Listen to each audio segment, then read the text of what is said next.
Hey guys, it's Francis Young coming at you guys with the best and all the track spikes, specifically sprint spikes that I own.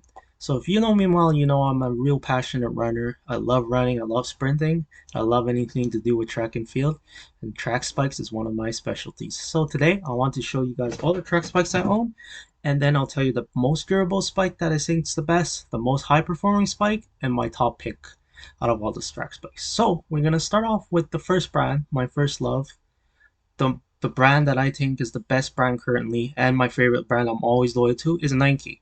When I started track back in 2019, after a long time, like literally 9 years, my first track spike I bought was the Nike Zoom Jet Fly 3. This bike is very good.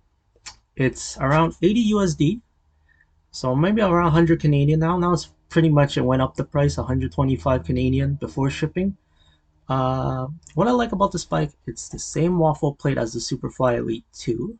Same waffle plate, so it's the same exact thing. It's really good, but the upper is just slightly a bit different. Instead of the laces being on the top, it's on the side. So it's more meant for bend running. It's a very reliable spike. It does not wear out quick. I really enjoyed these when I wore these, but I needed something more cooler looking than these, I think. And that's why my next bike that I want to show you guys is the Superfly Elite ones. Everyone knows what the Superfly Elite dudes are in track and field. Most of them know about the twos, but they haven't known about the one because the ones came out in 2016 during the Rio Olympics. It's a synthetic upper. It's not atom net like the twos. It's okay. It feels good. The waffle plate signature started coming out in 2016.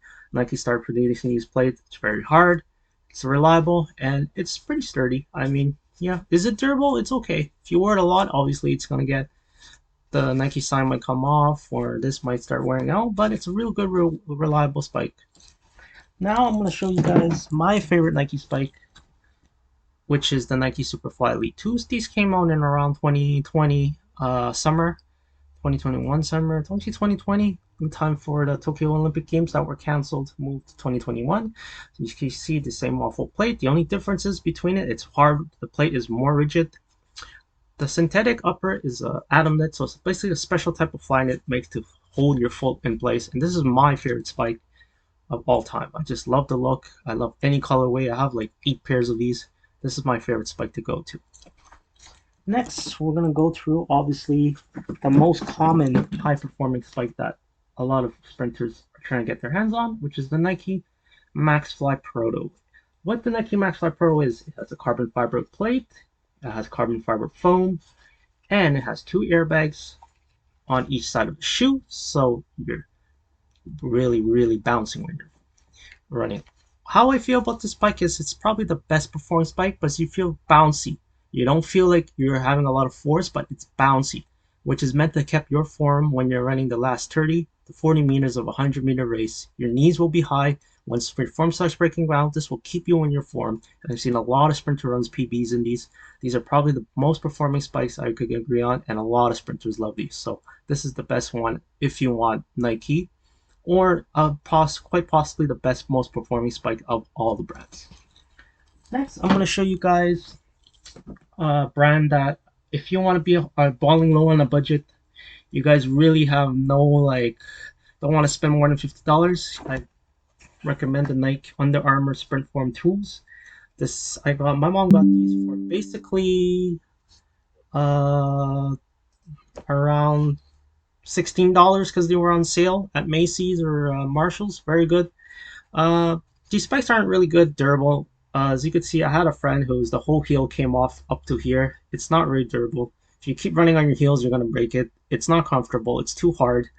The upper is not comfortable either. It's just a spike to get the job done. Next, I'm gonna show you a brand that I recently reinvested in, which is Adidas. Adidas has always been like around second to Nike. People could argue it's second. I think Puma is second right now. I own the Adidas Finesse as a. I think I showed you these guys 1 year ago. I bought these. These are fine. I mean, they're 110 Canadian. Fine. It's relatively cheap. Hard sprint plate. The only problem is the lockdown is not that good on your heel. You feel it's not really like firm. It's not your foot doesn't feel in place, but it'll get the job done. Another spike I reviewed last week, which is the Nike Primus Ps. This is probably the best spike that Adidas has on the market. It's around 185 Canadian, 150 USD, maybe 100, slightly lower. But the problem with this is the plate is too hard. There is no form. It's really rigid, and there's no comfortability in the spike. I felt my foot wobbling because my foot's very narrow. It's meant for wide feet. I do not like the spike, but it is good. It's the highest uh, Adidas spike you could buy right now, unless you get the Prime 2s, which came out I think today on July 1st. So maybe wait for those. Those have apparently carbon fiber plate, some foam. It might be different. I don't know. I'm going to probably try those out. But these, the most reliable Adidas spike you could get right now. Finally, we want to end on Puma. Puma is something I actually stumbled upon one day in a outlet. I just went to check what they had, and they had these spikes on clearance sale, which you cannot get online. First spike I got was the Puma Electric 11s. These are the spikes that Andre DeGrasse, Asafa Power Warp. The plate is very, very rigid. The comfortability is not there. There's not a lot of foot room in here to move your feet. Your feet will really hurt after we're running with these. The upper is too stiff. I wouldn't give these real good. It's around 100. I got these for 80 actually, 80 Canadian before tax. It was 100 something, after tax 100. And yeah, these get the job done, but they're not really great. And then we will say the last for last, one of my favorite spikes. I got these a size 11 for 80. These are retail around 225. You can't buy these on the internet. But what I love about these spikes is this is the Andre DeGrasse Signature Series. So it has a carbon fiber plate. It's so rigid and a bit soft at the back. It's really good. I feel real good running on these. I feel way better running than on the Superfly Elite 2s. If I had these in my regular size, which I don't, I bought a size up. If I had these in regular size, I would for sure wear Puma all day because this is such a good spike. I feel so good running in these. I feel free. I like it more than the Max Fly. I don't like the bouncy feeling. This is my favorite spike. So the most durable spike out of all we know, I would say would be the Superfly Elite 2. That will get the job done. Retails around 195 Canadian, 150 USD before shipping, taking account. The upper will lock you down. You will feel like you're wearing nothing but socks. You feel like you're wearing bare feet. This is the most reliable too, I would say. The most high performing spike would be the Max Fly. I would pick the Puma, Andre Tokyo Sprints, Andre DeGrasse, but the Max Flies, I'm sorry, but everyone's wearing these. Every good sprinter, every good amateur sprinter that wants to run good times, and I've seen them run really amazing times. I think this is the best bike right now for performance.